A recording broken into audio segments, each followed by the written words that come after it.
So you would like to know about size and shape in mosaic tesserae? Well, you're in the right place. I'm Helen Miles and I'm here to teach you all the tips and tricks you need to make mosaics.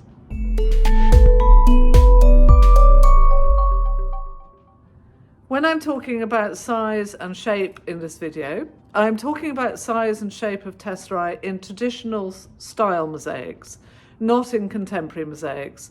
So, well, I mean, they are contemporary, but it's with mosaics which are using bought, purpose-made mosaic tesserae. So that means vitreous glass and porcelain, Winckelmans tiles or Cinca.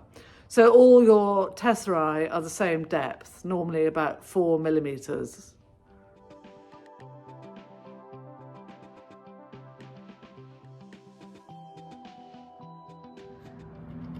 First of all, I want you to watch me cutting.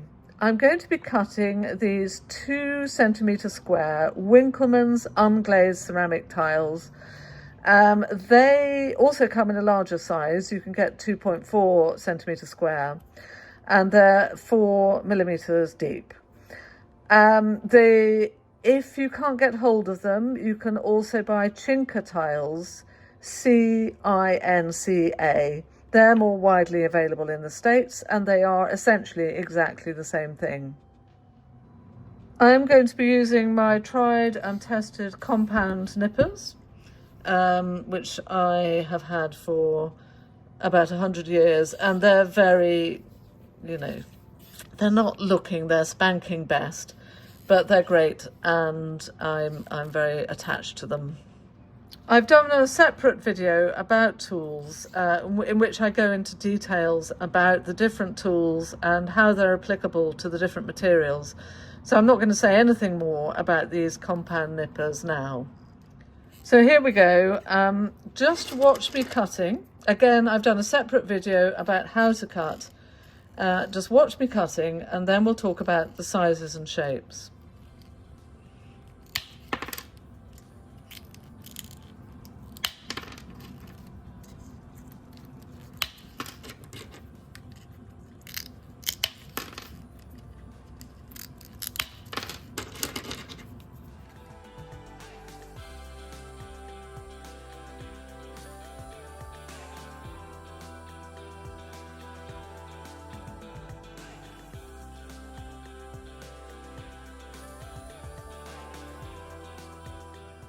So all I was doing there is cutting one square down into 4 smaller squares.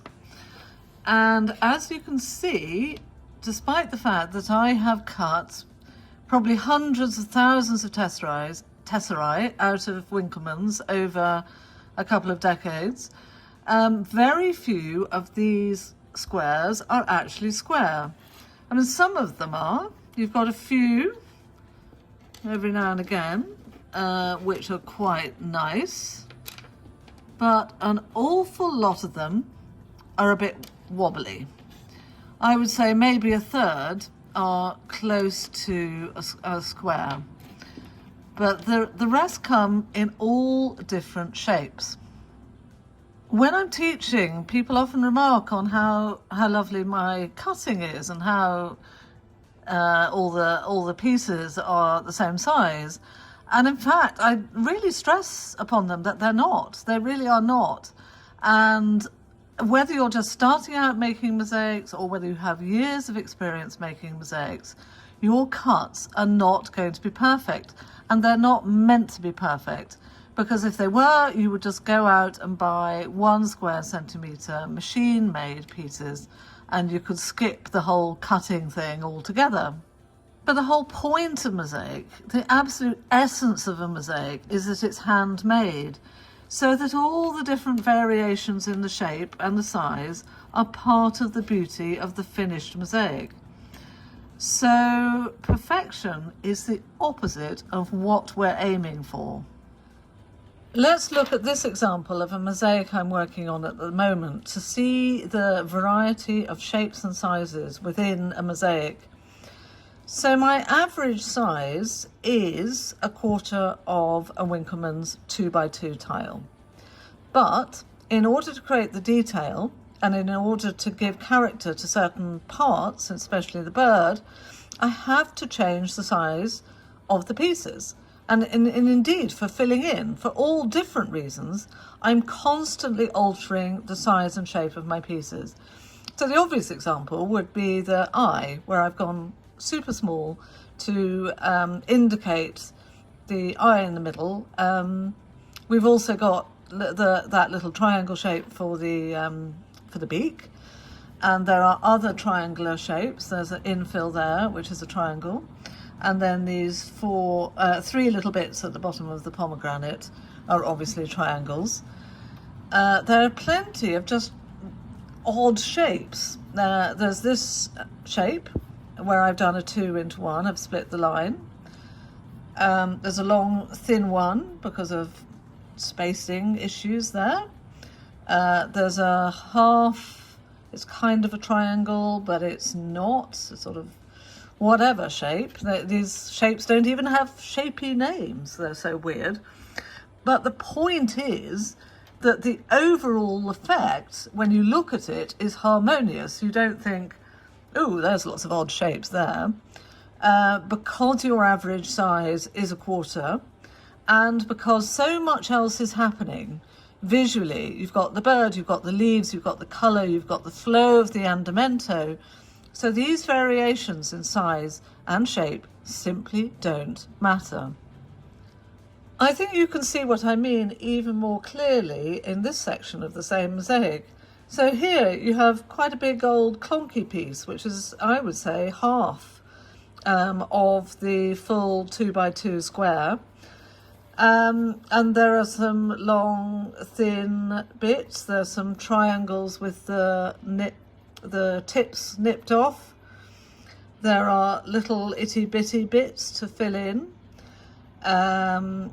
Longer, thin shape here.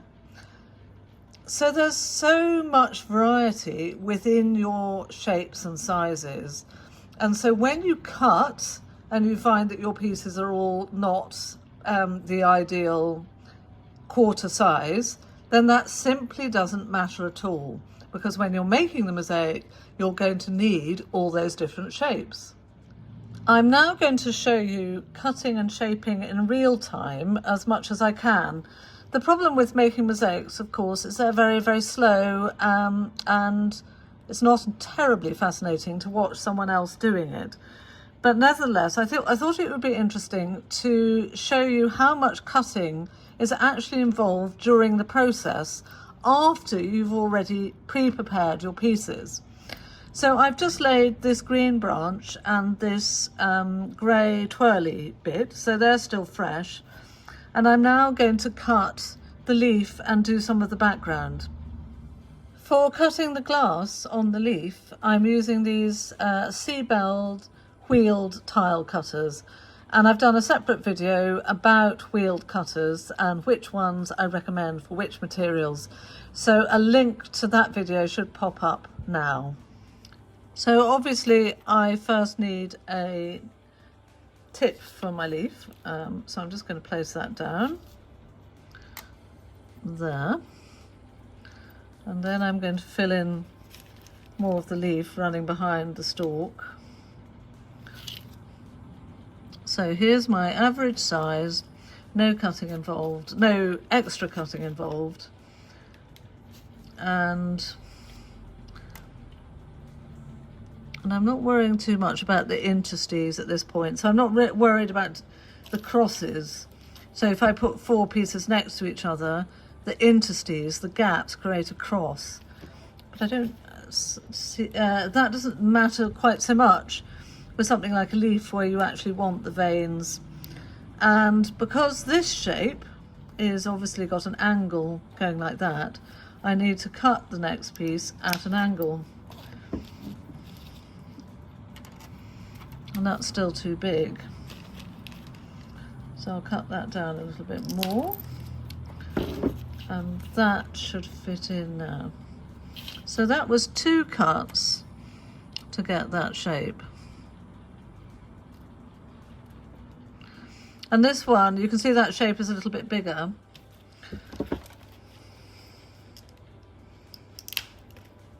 It's both wider and longer than this one. So I'm going to cut it wider and then cut it at an angle again, because of the angle of this, a little bit longer. Let's see if that will fit in. Yeah, there we go. So as I said, not ideal with my cross there, but I reckon that will get lost in the overall mosaic, because this is quite a jolly mosaic with lots of colour and things happening. Okay. Then here, do I need 2 pieces? Do I need 1? Do I need even 3? So if I put in 1, let's see how that looks. So what I often do is lay the piece where it's going to go, and then I can see where I need to cut it. So I need to cut this part off to fit in there.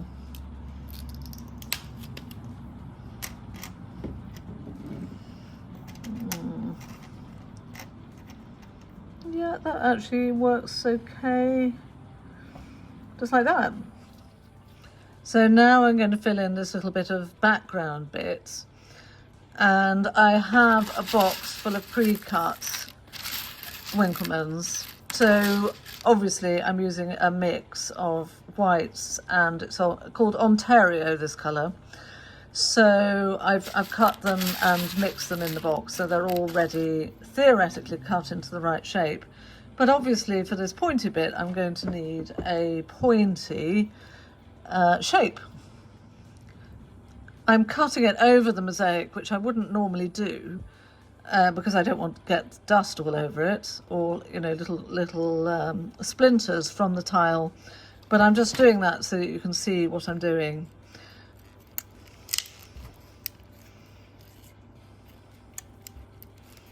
This one doesn't want to cut particularly, so that's fine. That's quite a good shape. I'm now going to cut that little nip off. I'm going to nip the tip off that to make it less triangular and less pointy. And again, I've got another video about that. And then this one will go in next. But the top needed to be cut down. So really all I'm trying to illustrate here is that shaping and cutting is part of the making process. You're never going to be able to just do a whole load of cutting in advance and then stick them all down, boom, boom, boom. You're always going to have to shape them. So I've done 2 cuts already on this one, and now I'm doing a 3rd before I'm happy with it. And that's what I wanted to show you. And even there, I actually think that's a little bit too discordant with all the other shapes around it. So I'm being pernickety. I know, forgive me, I'm probably going to put a smaller one here and then cut an infill there. So yeah, I mean, I glue those, but again, I'm trying to spare you watching me painstakingly, or rather slowly, putting them in one by one. Yeah, so now I've got a nice little run here where I don't have to do much cutting, because the width is more or less the width of the average cut. A quick little bonus point, some people don't like these raggedy edges when they come to my classes and cut. Maybe because they're used to working with stained glass and they want to ask about smoothing them down. And I say no to that, categorically no. The roughness there will be totally invisible when it's grouted, and it will be totally invisible when it's placed within the context of a larger mosaic. There's no way that's going to offend the eye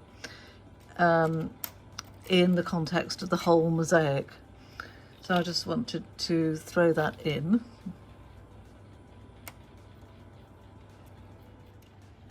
So there you have it. Size and shape in traditional style mosaics.